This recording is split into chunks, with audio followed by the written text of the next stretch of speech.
DF news కి స్వాగతం.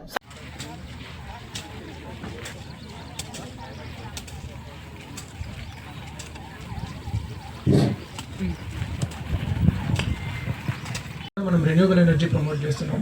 ఇది ఒక ఆస్పెక్ట్ అయితే, రెండో ఆస్పెక్ట్ మనకి రిలీజ్ అయిన కార్బన్ డైఆక్సైడ్ని మనం తిరిగి అబ్జార్బ్ చేసుకోవాల్సిన అవసరం ఉంటుంది. సో దాని గురించి మనకి ఈ మొక్కలు నాటడం అనేది one of the important step అందులో.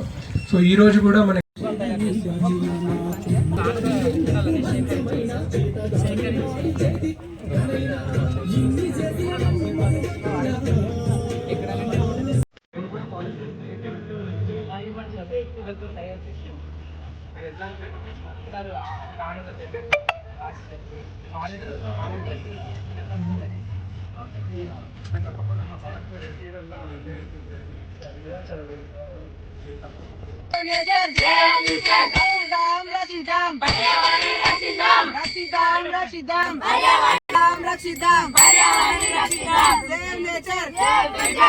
Climate action now. Climate action now. Climate action now. Climate action now. Save nature. Save nature.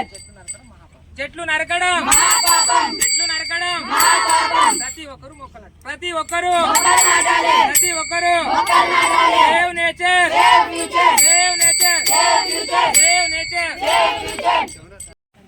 అట్లాంటి పరిస్థితుల్లో మనం ప్లాస్టిక్ ఇష్టారాజ్యంగా వాడేసి ఎక్కడంటే అక్కడ పడేస్తే ఏమైపోతుందంటే మనకి ప్లాంట్ గ్రోత్ కూడా ఎఫెక్ట్ అవుతుంది. ఈ వాటర్లో డ్రైన్స్లో అలా కలగడం వల్ల ఫ్లడ్డింగ్ అనేది వస్తుంది. వీటిని కాల్చడం వల్ల వచ్చే విషవాయువుల వల్ల అనేక రకాలైన హెల్త్ ప్రాబ్లమ్స్ ఉన్నాయి. అంటే మనం ఓషన్స్లో చూసినా, రివర్స్లో చూసినా, ఎక్కడ చూసినా, బయట చూసినా కూడా ప్లాస్టిక్ లైట్ వెయిట్ అవటం వల్ల ఏమైపోతుంది, ఇదంతా ఎలా అంటే అలా స్ప్రెడ్ అవుతుంది. మనం కూడా ఇళ్ళల్లో సెగ్రిగేట్ చేయడం ఏంటంటే మామూలుగా ప్రతి గ్రామ పంచాయతీలో, మున్సిపాలిటీలో తడి చెత్త, పొడి చెత్తని విడిగా చేయమని చెప్పారు. ఆ పొడి చెత్తలో ప్లాస్టిక్, పేపర్ అన్నీ కూడా మనం ప్రాపర్గా తీసేస్తే దానివల్ల దాన్ని ఏదో ఒక రకంగా ప్లాస్టిక్ సెగ్రిగేట్ చేయాలి. సో దానికి బదులుగా ఏంటంటే ఆల్టర్నేటివ్ ప్లాస్టిక్స్ ఉన్నాయి. ఈ ప్లాస్టిక్స్ కాకుండా అదర్ ప్రోడక్ట్స్ మనం ఏదైతే భూమిలో తొందరగా కలిసినా కూడా మనము భూమిలో కలిసిపోయే వాడాలి. లేకపోతే మళ్ళీ వాడుకోవాలి. మళ్ళీ వాడుకునే సామాన్లు అంటే గాజు సామాన్లు, ఇది మళ్ళీ వాడచ్చు. స్టీల్, పేపర్ సంచులు, క్లాత్ బ్యాగులు, జూట్ బ్యాగులు. మనం ప్లాస్టిక్ అనేది వదిలేసి ఎక్కడికైనా మార్కెట్కి వెళ్ళినప్పుడు కూడా క్లాత్ బ్యాగ్. జిల్లా పొల్యూషన్ కంట్రోల్ బోర్డు మరియు మన డివిజన్ యొక్క సబ్ కలెక్టర్ మేడం గారికి మరియు ఎంపీడీఓ గారు, మున్సిపల్ కమిషనర్ గారు మరియు మన excise department, fire department, media మిత్రులు అందరికీ పేరు పేరున స్వాగతం, సుస్వాగతం. ఈ యొక్క కార్యక్రమాన్ని కొనసాగించడానికి మా డిఎఫ్ఓ సార్ గారికి అధ్యక్షత వహించాల్సిందిగా కోరుతున్నాను.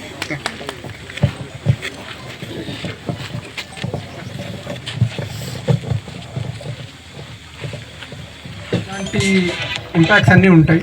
సో క్లైమేట్ చేంజ్ అనేది ఇప్పుడు మనం it's the biggest environmental challenge మనకి.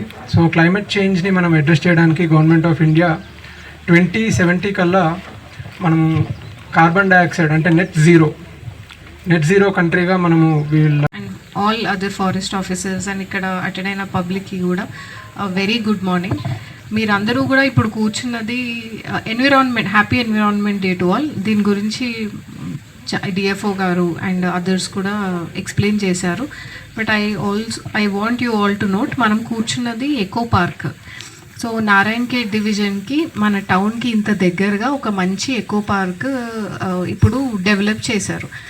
సో ఈవినింగ్ టైంలో మనం ఏదన్నా ఆ మొత్తం టౌన్ హడావిడి వదిలేసి ప్రశాంతంగా వాకింగ్ చేయాలి అన్నా, లేదా ఏదైనా ఎవ్రీడే పొద్దున ఎర్లీ మార్నింగ్ వాకింగ్ చేయాలనుకున్నా, మన పిల్లలకి ఫారెస్ట్ గురించి, నేచర్ గురించి, మీరు చిన్నగా ఉన్నప్పుడు పర్యావరణం ఎంత హాయిగా ఉండేదో చూపించడానికి ఇక్కడ తీసుకురావచ్చు. Because this place is very peaceful. So మీ అందరూ కూడా ఇక్కడ ఉన్న ఎకో పార్క్ని చూసి, మీరు ఇక్కడ చాలా ఫెసిలిటీస్ కూడా చేశారు. ఇక్కడ కూర్చొని మీరు రెస్ట్ తీసుకోవచ్చు. మళ్ళీ లోపల కొంచెం సీటింగ్ అరేంజ్మెంట్స్ చేశారు. ఎక్స్ప్లోర్ చేయొచ్చు, బర్డ్ వాచింగ్ చేయొచ్చు. ఇవన్నీ ఆపర్చునిటీస్ ఉన్నాయి. సో అందరూ కూడా దయచేసి దీని గురించి అవేర్నెస్ పెంచండి. ఇక్కడ మనకు నారాయణఖేడ్లో ఎకో పార్క్ అనేది ఒకటి ఉంది. మన పబ్లిక్ వచ్చి యూటిలైజ్ చేసుకొని ఎన్విరాన్మెంటలీ అవేర్ అండ్ ఎడ్యుకేటివ్ ఉండడం కోసమే ఇది స్థాపించడం జరిగింది.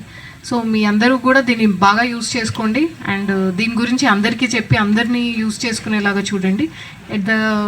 ఇక్కడ ఆల్మోస్ట్ 382 acres ఉందండి ఈ ఏరియా. మనకు ఇప్పుడు ఫెన్స్ చుట్టూ నడుస్తూ పోతే 8 kilometers నడవచ్చు. ఆ ఫెన్స్ ఇంకా కూడా ఫర్దర్గా క్లియర్ చేసి డెవలప్ చేస్తున్నారు. బట్ ఇమాజిన్ ఎంత స్కోప్ ఉంది సైకిల్ ఫ్యూచర్లో మనకు సైకిల్స్ ఆర్ మీ దగ్గర సైకిల్ ఉంటే అదే తీసుకొని వచ్చి సైక్లింగ్ చేసుకోవచ్చు.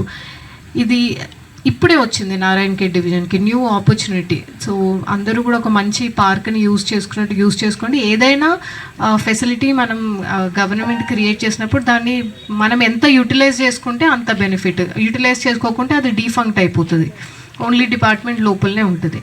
సో ఐ హోప్ మీ అందరూ కూడా in the spirit of saving nature and environment ఈ ఫెసిలిటీని యూటిలైజ్ చేసుకోండి. ద మోర్ యూ యూటిలైజ్, మీరు ఎంత ఎక్కువ యూటిలైజ్ చేస్తే అందరికీ మన ఆఫీసర్స్కి కూడా దీన్ని ఇంకా అంత డెవలప్ చేయాలి అన్న ఒక మోటివేషన్ వస్తుంది.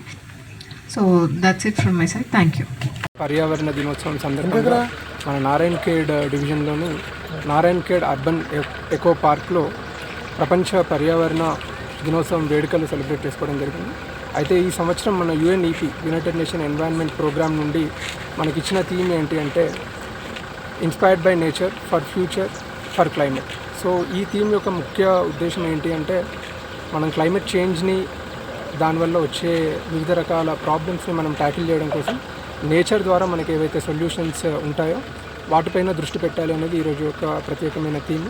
సో దాంట్లో భాగంగా మనము ఈరోజు ఇక్కడ mixed high density plantation take up చేయడం జరిగింది.